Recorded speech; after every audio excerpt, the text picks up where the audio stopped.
이제 10시 5분 됐으니까 오늘 이미지 처리팀의 발표를 시작하겠습니다. 오늘은 저 허훈이 어, 리얼타임 오브젝트 디텍션의 포문을 연 욜로 논문을 발표할 예정이고요. 그 논문이 사실 정리가 잘 되어 있었긴 한데 논문에서 그 약간 시각화가 덜 돼 있어서 블로그 자료 커트팡님의 블로그를 많이 참조했고 제 설명 들으시고 궁금하신 점 있으면 블로그 참조하시면 더 좋으실 것 같아요.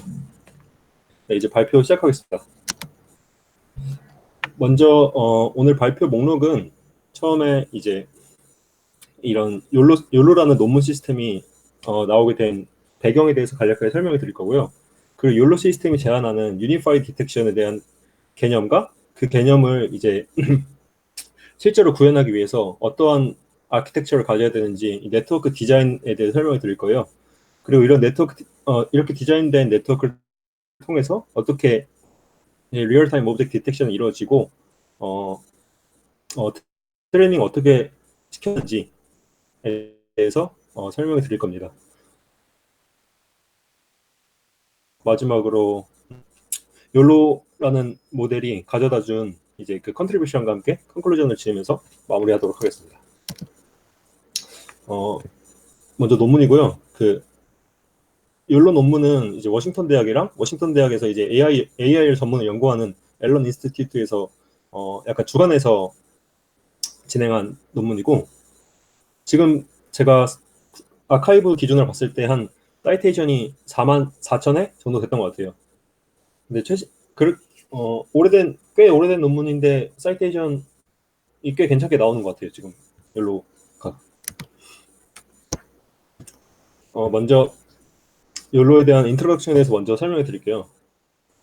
그 지난 시간에 저희가 RCNN을 먼저 다뤘었는데 RCNN과 대비되는 이런 한계점에 대해서 한계점을 분명히 알고 욜로라는 논문이 이제 새로 나오게 되는데 우리가 이제 우리 같은 사람은 이미지나 이렇게 환경을 봤을 때 처음에 이제 전체적인 이런 개괄적인 모습을 봐도 이 개괄적인 우리 눈에 들어온 이미지 안에 어떤 객체들이 존재하는지 사실 한 번에 보고 다 알 수가 있어요. 그림에 보시다시피 우리가 운전을 할 때도 내 앞에 이제 트럭들이 있으니까 조심해서 운전을 해야겠다. 아니면 이제 트래픽 라이트를 보고 이제 잠깐 멈춰야 될지 계속 차를 운전하고 가야 될지 이런 판단이 가능해지게 되잖아요.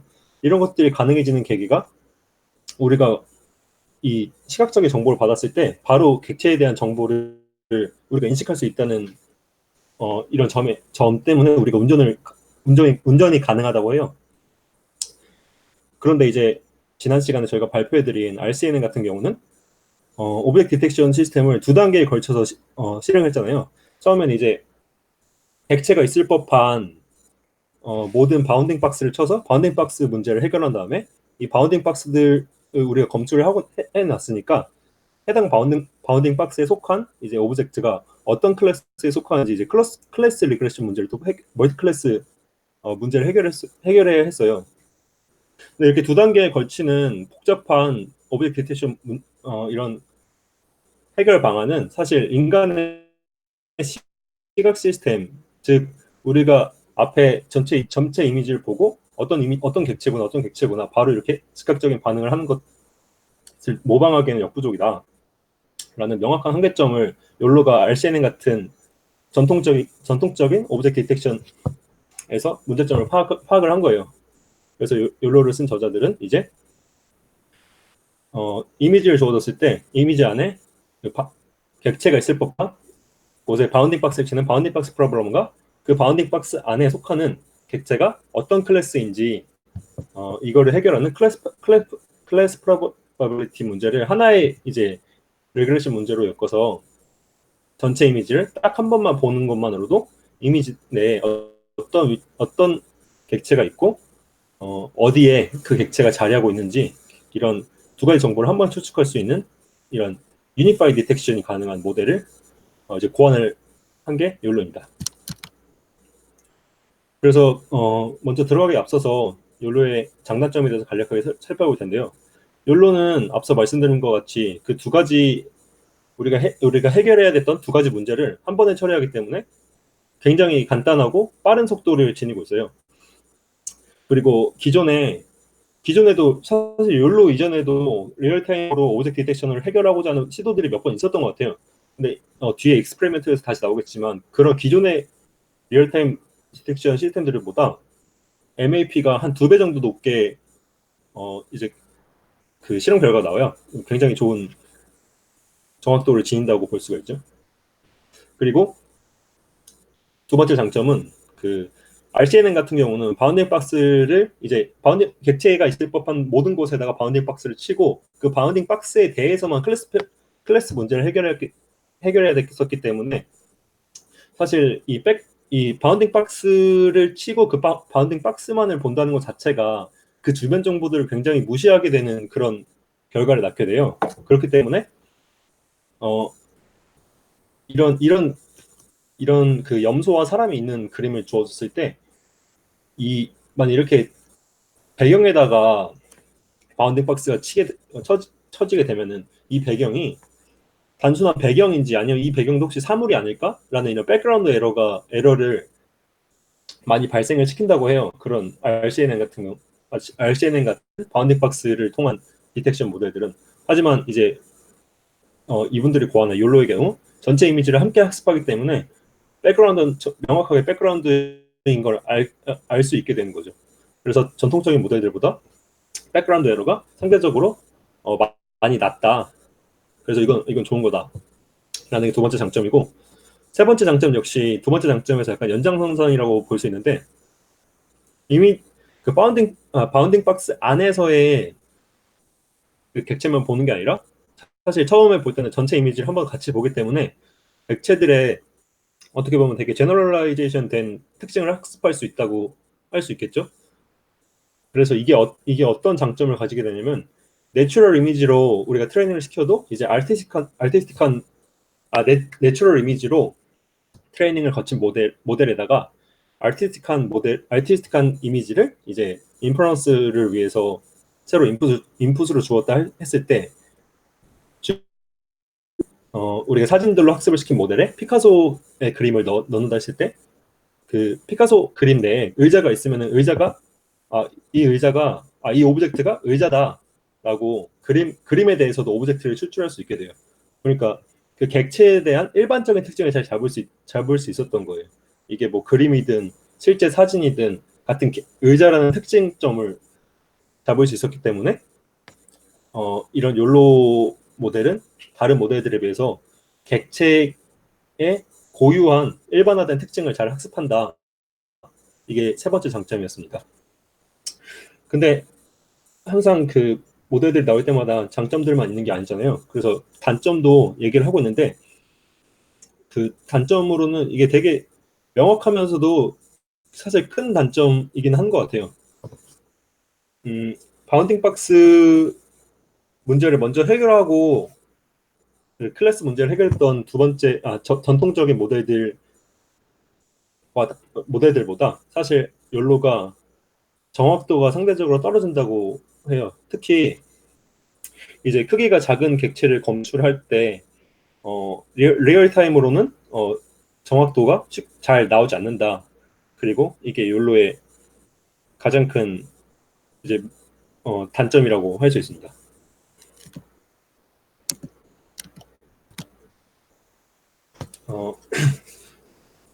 그래서 이제 여태까지 설명드린 게 욜로의 탄생 배경과 욜로가 가진 장단점에 대해 설명을 드렸고, 이제 그러면 욜로가 어떤 방식으로 그 리얼타임으로 오브젝트 디텍션을 할 수 있는지 이런 절차들에 대해서 설명을 드릴게요. 이게 개괄적인 모습이고 이걸 이제 순차적으로 설명을 드리겠습니다. 이제 처음에는 이제 그 인풋 이미지를 S by S의 그리드로 나누게 돼요. 즉 왼쪽에 즉 강아지랑 자전거가 함께 있는 그림이 있으면은 이 그림을 S 곱하기 S 여기 그 페이퍼에서는 S를 7로 지정했는데 그러니까 7 곱하기 7 49개의 그리드로 이렇게 나누어 주게 돼요. 나누어 주는 게 첫 번째 과정입니다. 그리고 이제 그러면 이제 49개의 그리드 셀이 생겼는데 이 49개의 셀은 또 다시 각각 비개의 바운딩 박스를 가지게 되는데 그 페이퍼에서는 비개를 2개라고 했으니까 편의상 2개로 할게요. 그러니까 이제 총 49개의 그리드 셀이 각각 2개의 바운딩 박스를 가지게 돼요. 그래서 총 98개의 바운딩 박스를 이제 학습을 시키게 됩니다. 그리고 그 각각의 바운딩 박스들은 컨피던스 스코어라고 하는 이런 스코어를 가지게 되는데 이 컨피던스 스코어를 어떻게 계산하냐 하면은 그 바운딩 박스 내에 객체가 있을 확률과 IOU를 곱한 값이 컨피던스 스코어가 됩니다. IOU라고 하면은 다들 아시겠지만 실제로 객체가 있는 이런 그라운드 트루스 박스랑 우리가 예측한 박스의 인터섹션이 얼마나 큰지에 대한 값이 IOU고, 즉 우리가 얼마나 그라운드 트루스에 가깝게 바운딩 박스를 쳤는지에 대한 값을 IOU 트루스 스프레드라고 할 수 있습니다. 그래서 IOU 해당 I와 해당 바운딩 박스에 객체가 있는지에 대한 probability를 곱한 게 각각의 그리드 셀의 컴피던스 스코어가 됩니다. 당연하겠지만 이제 해당 그리드 셀에 오브젝트가 없게 되면은 이제 이 오브젝트 probability가 0이 되기 때문에 컴퓨터 스코어 자체가 0이 되게 됩니다.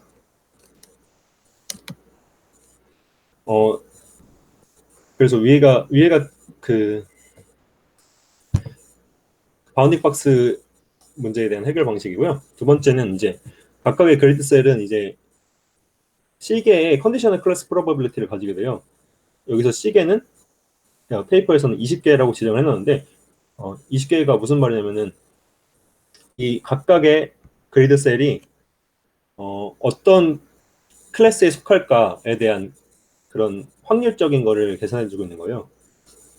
그래서 만약에 이 노란 색깔 그리드 셀을 예로 든다고 하면은 여기에 이제 이 오브젝트가 있다고 했을 때 이 오브젝트가 클래스 각각의 클래스에 대해서 몇 퍼센트의 확률을 지니는지, 즉 20개의 확률을 가지게 되겠죠. 컨디셔널 클래스 프로버빌리티가 20개의 클래스에 대해서 이게 어떤 클래스에 얼만큼의 확률을 보이는지를 지니고 있는 게 컨디셔널 클래스 프로버빌리티입니다. 그래서 이 두 가지, 이 바운딩 박스랑 이제 클래스 프로버빌리티를 학습시키게 돼서 이런 파이널 디텍션 결과를 얻을 수 있게 되고요. 또 이제 이 98개의 바운딩 박스는 총 각각 98개의 바운딩 박스는 각각이 5개의 추가 정보를 또 지니고 있어요. 그 추가 정보가 어떤 정보냐면은 XY 좌표, 그리고 위드랑 하이트, 그리고 앞서 설명드린 컴퓨터스 스코어, 이렇게 5가지 정보를 지니게 되는데 컴퓨터스 스코어는 앞서서 설명드렸으니까 이번엔 설명 안 드려도 될 것 같고 XY랑 위드 하이트가 어떻게 계산되는지에 대해 설명을 드릴게요. 먼저 XY 값은 바운딩 박스의 중심점을 의미하는 값이에요. 그래서 이제 이게 전체 이미지라고 했을 때 이 빨간 색깔로 쳐진 이 네모 상자가 바운딩 박스라고 가정을 하면은 이제 이 새가 아니라 이 빨간 색깔 바운딩 박스의 중간점이 220-194 190이라고 하면은 이거를 이 바운딩 박스의 스케일링을 해서 0에서 1 값으로 이제 바꿔주게 돼요.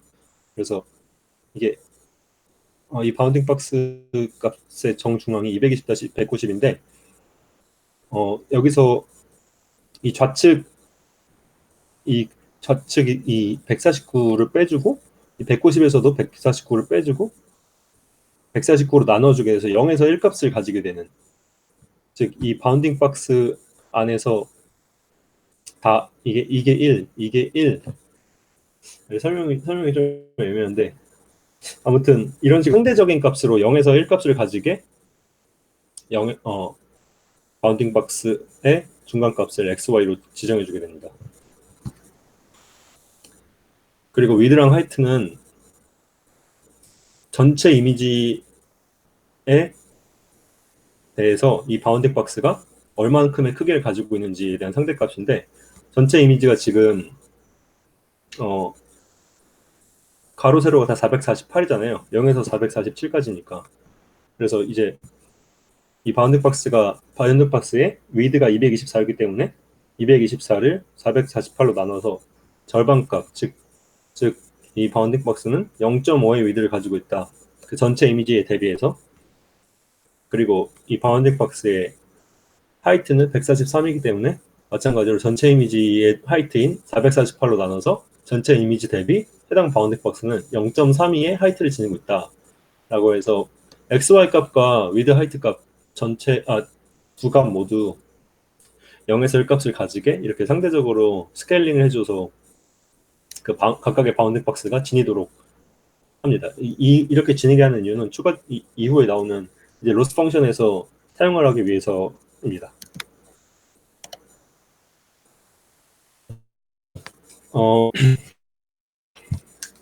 그리고 이제 테스트 타임 때는 앞서서 저희가 계산했던 이제 컨피던스 스코어랑 컨디셔널 클래스 프로버빌리티를 곱해주는데, 이 곱해주는 게 어떤 의미를 지니게 되냐면은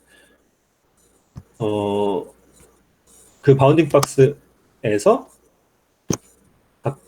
오브젝트가 있는지 없는지에 대한 확신성을 의미하는 게 컨피던스 스코어잖아요.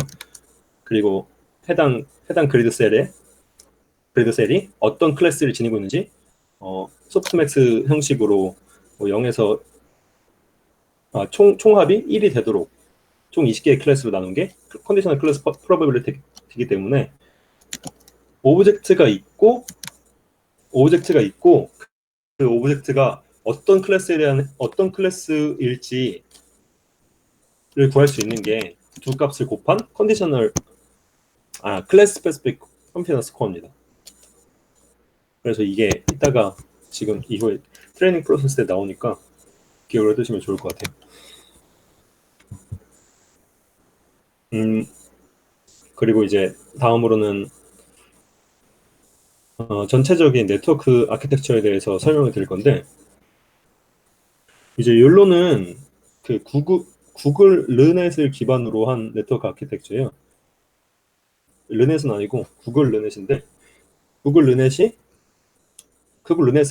앞단에 그대로 사용을 한 다음에 약간의 모디피케이션이 있긴 한데 그대로 사용을 한 다음에 뒤에 추가적인 컨볼루션 레이어를 붙여서 사용하는 방식을 채택을 했고, 이러한 아키텍처 디자인을 통해서 총 24개의 컨볼루션 레이어를 사용하고 그 뒤에는 2개의 FC 레이어를 붙여서 전체적인 네트워크 아키텍처가 탄생이 됩니다. 그리고 이게 베이징 욜로가 제가 방금 설명드린 것처럼 구성이 되고, 이 베이징 욜로 말고 패스트 욜로라는 걸 또 논문에서 설명을 해주더라고요. 패스트 욜로는 자기네들이 만든 욜로를 더 경량화시켜서 속도를 개선시킨 모델인데, 패스트 욜로에서는 더 당연히 경량화시켜야 되니까 앞에 모델을 좀 띄어내야 되잖아요. 그래서 르넷을 기반으로 안 하고 그냥 9개의 컨볼루션 레이어랑 2개의 FC 레이어 붙여가지고 훨씬 속도는 빠르되 정확도는 떨어지는 그런 약간 벤치마킹용으로 패스트 욜로를 제안을 했는데, 네, 여기서는 9개의 컨볼루션 레이어를 사용했다라고 알아두시면 좋을 것 같습니다. 여기 앞서서 저희가 보여드린 이 그림이 페이퍼에서 제시한 그림인데, 페이퍼 그림이 사실 되게 보기 어려워서 이제 딥 시스템즈라는 곳에서 좀 약간 시각화를 잘 해놓은 자료가 있더라고요. 그래서 함께 참고를 했는데, 보면은 이 그림을 보시면은 이제 인풋 이미지가 들어오게 되면은 이제 구글 르넷 좀 모디피케이션을 거친 구글 르넷을 통과하게 되고, 여기서 이제 이심 레이어가 이미 소유가 돼요. 여기서.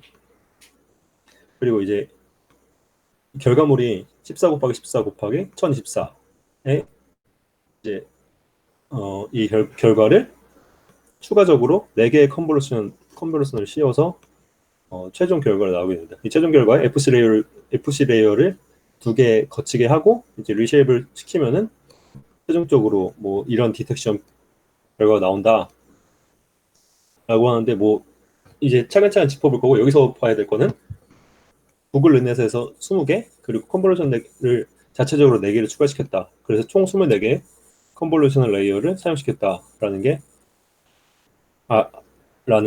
그 욜로의 아키텍처입니다. 그럼 보시면은 앞서서 이 그림에서 이제 리쉐입을 거쳐서 7 곱하기 7 곱하기 30의 최종 결과물이 나오고 있잖아요.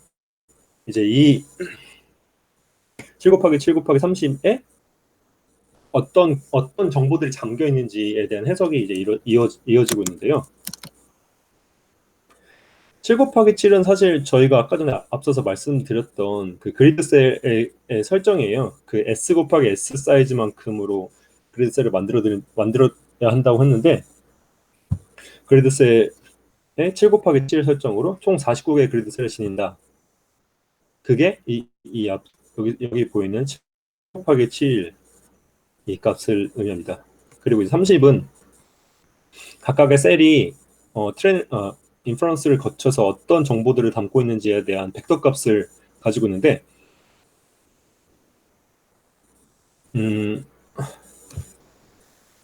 각각의 그리드 셀은 49개의 그리드 셀은 총 B개의 바운딩 박스를 지닌다고 말씀을 드렸잖아요. 근데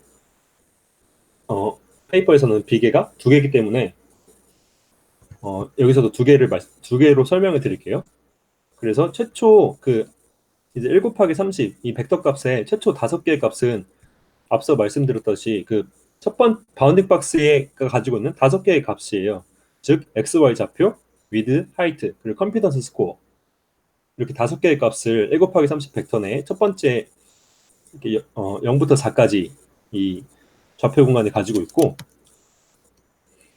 그리고 마찬가지로 2개의 바운딩 박스에 대한 값을 가지고 있어야 되기 때문에 여기는 첫 번째 바운딩 박스에 대한 값, 그리고 6번째부터 10번째의 값은 두 번째 바운딩 박스에 대한 XY 좌표, width, height, 그리고 confidence score라고 할 수 있습니다. 그리고 나머지 20은 예측하신 분도 있으시겠지만 저희가 페이퍼에서 20개의 클래스에 대해서 이제 클래시피케이션 문제를 해결한다고 했잖아요. 그래서 이 나머지 20개에 대한 벡터 값은 스칼렛 값은 이제 전체 20개 클래스에 대한 컨디셔널 클래스 프로버빌리티입니다.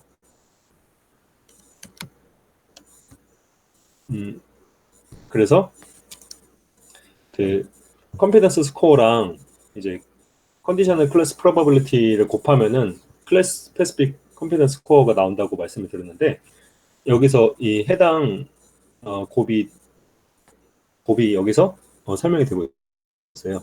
이제 첫 번째 바운딩 박스의 끝자락에 있는 값, 이게 첫 번째 바운딩 박스에 해당하는 컴피던스 스코어잖아요. 이 컴피던스 스코어를 이제 컨디셔널 클래스 프로버빌리티 20개에 해당하는 컨디셔널 클래스 프로버빌리티에 곱해주게 되면은 이제 클래스 스페시픽 컴피던스 스코어, 각각의 이 해당하는 지금 그리드 셀이 어떤 클래스에 가까울지, 이 컴피던스 스코어, 그러니까 어떤 클래스에 가까울지 플러스 이게 오브젝트가 맞는지 아닌지를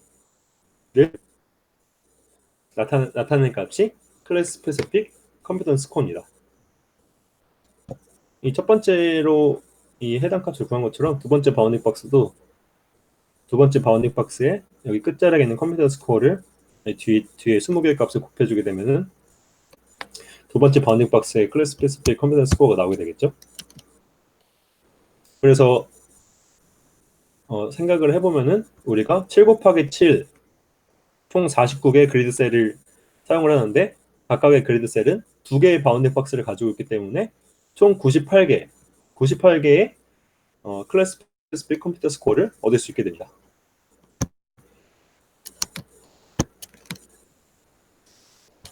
여기까지가 이제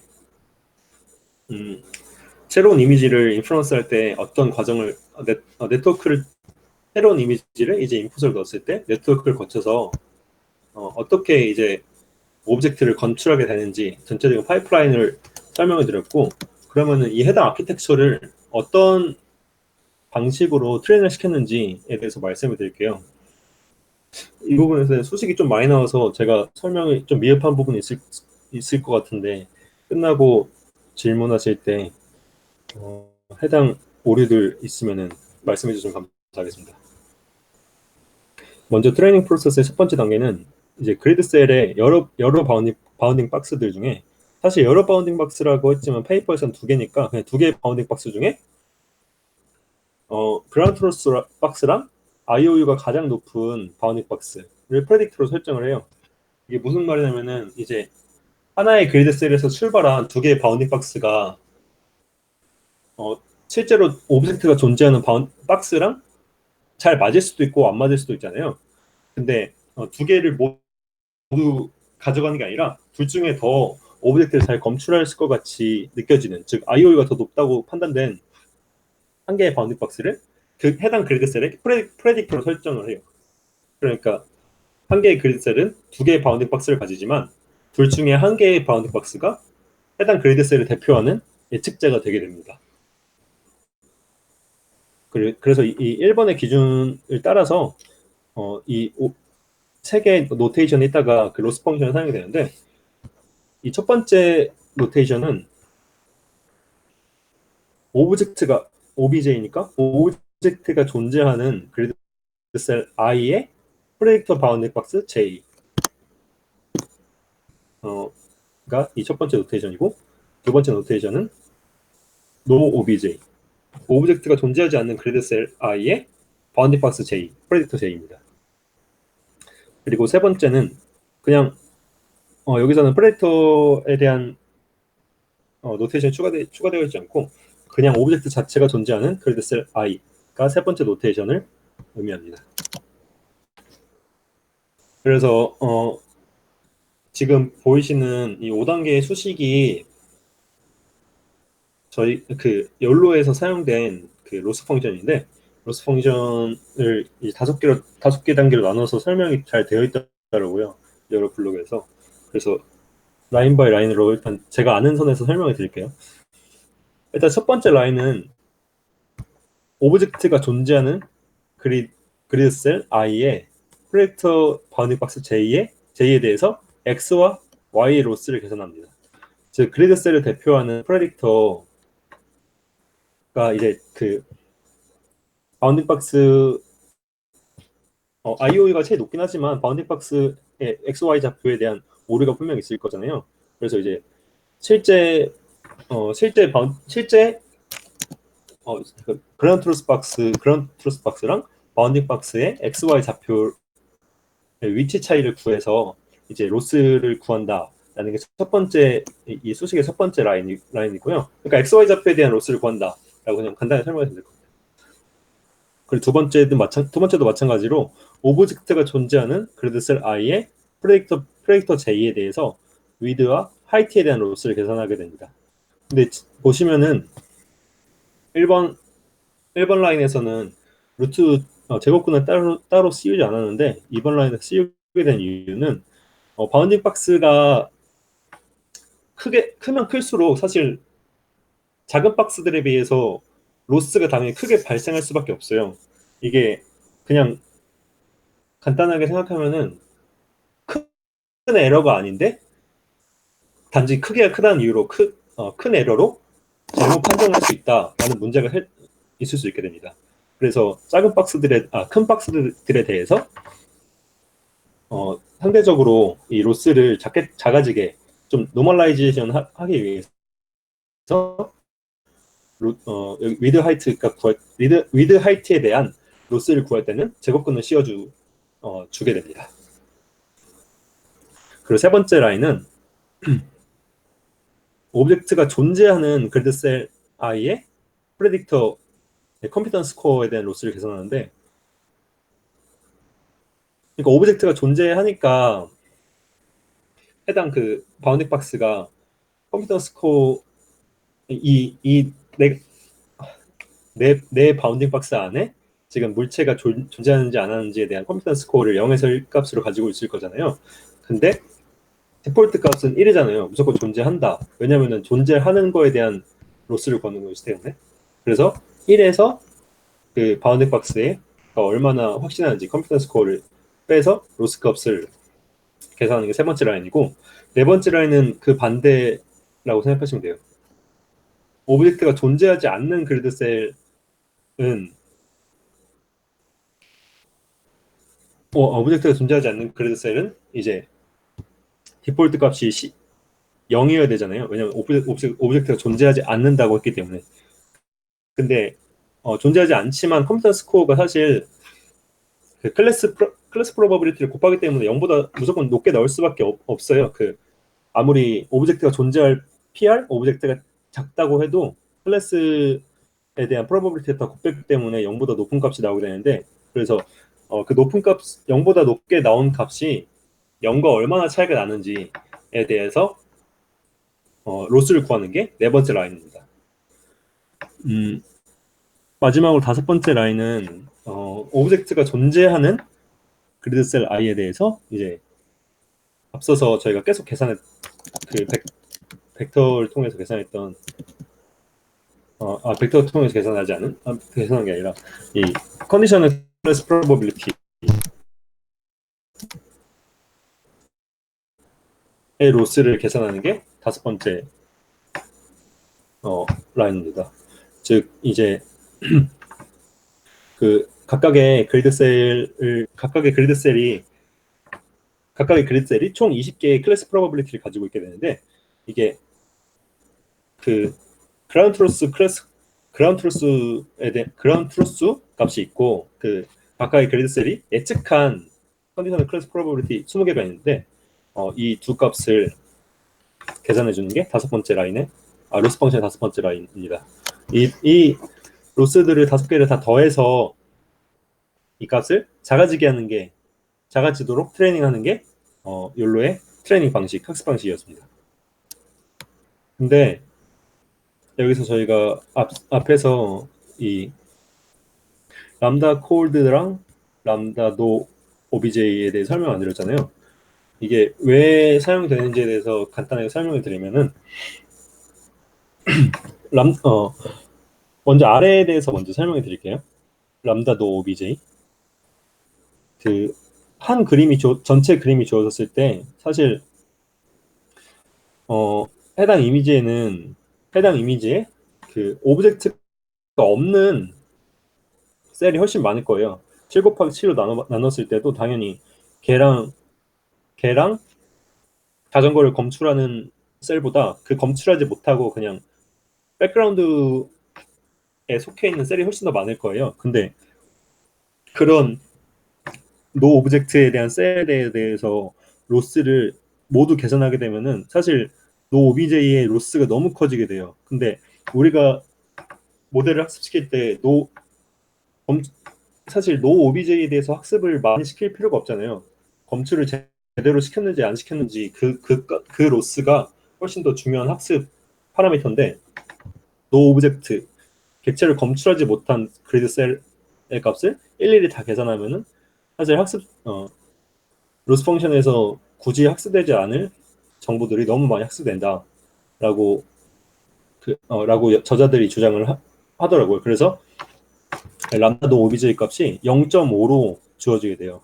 그래서 오브젝트가 없었던 셀에 대해서는 그 로스를 오브젝트가 있었던 데보다 작게 가져가게, 그래서 많이 더해져도 사실 크게 로스 펑션에 작용을 하지 못하도록 하도록 스케일링을 해주는 게 람다도 OBJ였고요. 반대로 이제 좌표 정보, 이제 람다 콜드는 그 X, Y, W, H 이 로스를 정할 때 1, 2번 라인에서 사용이 돼요. 근데 이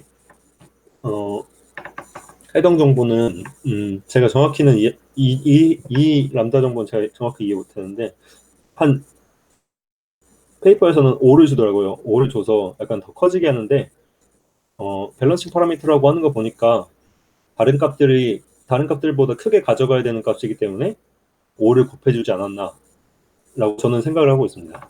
그래서 정리해서 말씀드리면은 람다 노 OBJ는 객체가 검출되지 않는 그리드 셀에 대해서 로스 펑션에 덜 작용을 하도록 0.5로 곱해주는 게 람다 노 OBJ이고, 람다 콜드는 확실하진 않지만 좌표 정보에 대한 정보가 더 중요하게 다른 정보들에 비해서 상대적으로 중요하기 때문에 5값으로 스케일링을 더 크게 해준다라고 생각을 이해를 했습니다. 여태까지 해서 트레이닝 프로세스랑 인퍼런스 프로세스 전체적인 디자인에 대해서 다 설명을 드렸고, 그러면 이제 욜로가 가진 단점에 대해서 세 가지 단점에 대해서 설명을 드릴게요. 먼저 첫 번째 단점은 아까 전에 보셨듯이 7 곱하기 7 그리드셀로 나눠서 각각의 그리드셀이 바운딩 박스 두 개를 가진 채 해당 그리드셀이 가진 오브젝트가 어떤 오브젝트인지 이제 추측을 하게 되는데, 하나의 그리드셀은 하나의 클래스만 예측할 수 있기 때문에 작은 객체 여러 개가 존재하는 이미지 학습을 할 수가 없다는 단점을 지니고 있어요.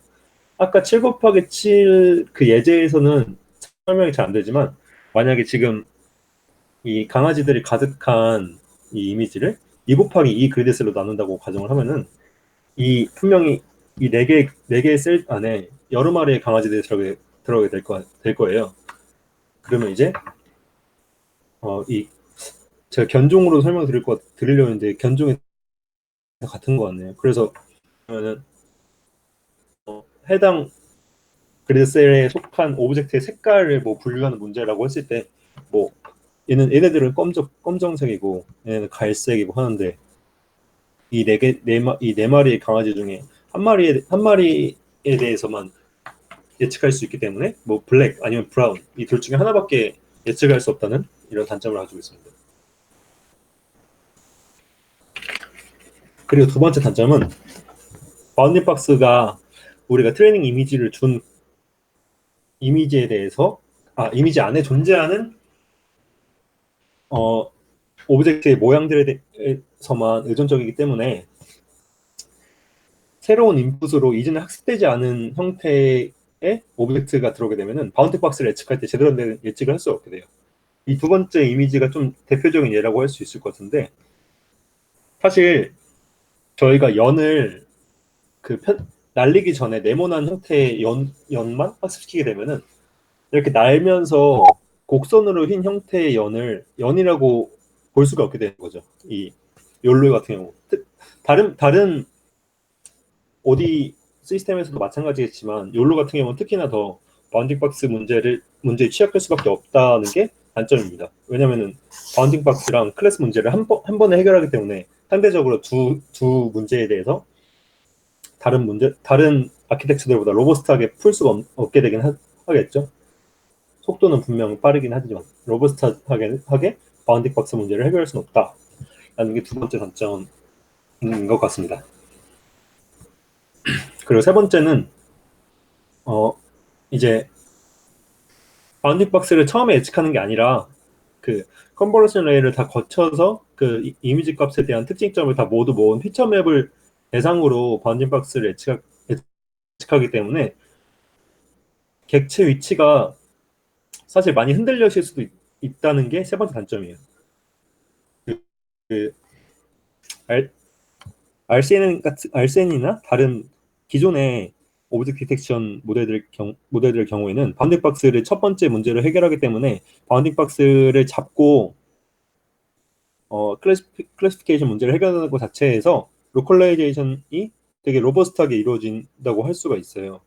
왜냐하면 이미 좌표 값이나 위드 하이트 값을 잡은 채로 그 해당 바운딩 박스 안에 어떠한 종류의 객체가 있는지를 판단하는 문제이기 때문에.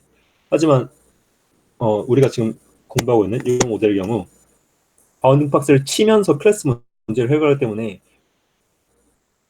이 바운딩 박스를 칠 때 이미 치기 이전에 컨버전 레이어를 거친 과정에서 이미 피처 맵들을 돌면서 많이 그 로컬 정보, 그 위치 정보가 많이 깨졌을 수 있다. 그래서 기존 모델들보다 로컬라이제이션이 다소 부정확해지는 경우가 발생한다. 라는 게 욜로의 세 번째 단점으로 지목되었었습니다. 단점은 여기까지고요. 그 실험 결과에 대해서 저자들이 설명을 한 걸 말씀드릴게요. 왼쪽 테이블이 오브젝트 디텍션 문제에 대한 그 지표인데, 지표가 아니라 그 성능 비교표인데, 첫 번째 이 리얼타임 디텍터들이랑 비교를 했을 때는 다른 두 100Hz DPM, 30Hz DPM보다 MAP가 압도적으로 높아요. 욜로는 63.4고 패스트 욜로 앞서 말씀드렸던 그 24개가 아니라 9개의 컨볼루션 레이어를 사용한 패스트 욜로는 52.7. 52.7이어도 앞선 두 모델보다 압도적으로 높죠. 그래서 2배 이상 높은 민 에버리지 프리시전을 기록했다. 그래서 리얼타임 오브젝트 디텍션에서는 욜로가 이때까지는 소타였다.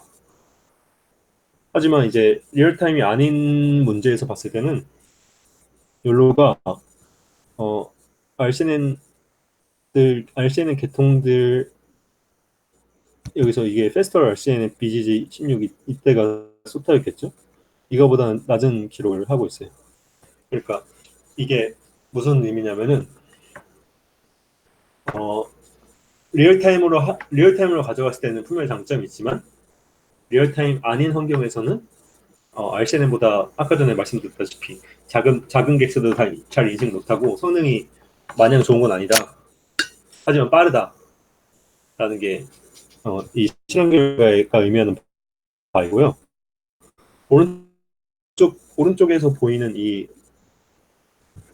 파이 차트가 각각 어떤 페스트 RCN인가 욜로가 각각 어떤 에러들을 가지고 있는지를 각각 기록했는지에 대해서 나타난 표예요. 둘 다 초록색은 코렉인데 보시면 페스트 RCN이 더 많이 맞췄죠. 71.6%로 욜로는 65.5%인데 근데 페스트 RCN은 에러 목록을 보면은 페스트 RCN은 지금 백그라운드 에러를 엄청 많이 가지고 있어요. 그러니까 바운딩 박스를 치고 스피케이션을 하기 때문에 바운딩 박스 바깥에 백그라운드에 대한 학습이 덜 돼 있던 거죠. 반면 이런 전체 이미지를 학습하기 때문에 백그라운드 에러가 훨씬 낮다. 그리고 이는 이미 전체를 보고 학습하기 때문에 배경 또한 잘 학습했다라는 반증이 되기도 합니다. 근데 반대로 생각해 보면은 펠스알센에는 그 바운딩 박스를 침으로 인해서 로컬라이제이션 에러가 8.6%밖에 안 돼요.